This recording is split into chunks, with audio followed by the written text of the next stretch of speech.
Hey, it's Chris from KneadRiceBake.com, where we do our very best to simplify all things bread. For today, we're going to tackle one of the most common questions about baking with yeasted bread, which is, how do you know when bread is done rising? Everybody who is new to baking bread struggles with this question.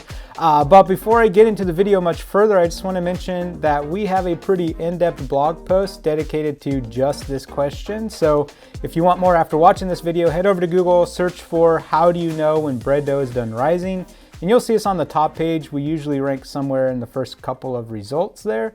But let's just jump right in here to the video. The best way to know when dough is done rising is to do what's called the poke test. I'm not sure where this test originated, but the first person we heard mention it is Ken Forkish, who has an excellent book for beginners, by the way. It's actually one of the first really, truly helpful books my wife and I picked up when we were just getting started.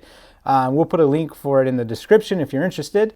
But let's get to that poke test. You're just going to poke into the side of your dough up until about your first knuckle. And what you're looking for is for the indentation to kind of give this quick little spring back. It's really kind of small, but it's a quick initial spring back, followed by a very slow filling in. But that filling in is partial. You don't want it to fill all the way in. So give it about 30 seconds to see if it's filling all the way back in or not. Because if it does fill all the way back in, it's not done proofing. It needs more time.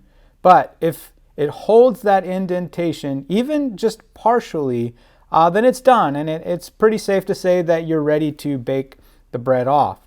If it doesn't spring back at all, then it's likely, sadly, overproofed, or it's getting pretty close to being overproofed. And if you poke it and it completely deflates, then sadly, it's obviously overproofed.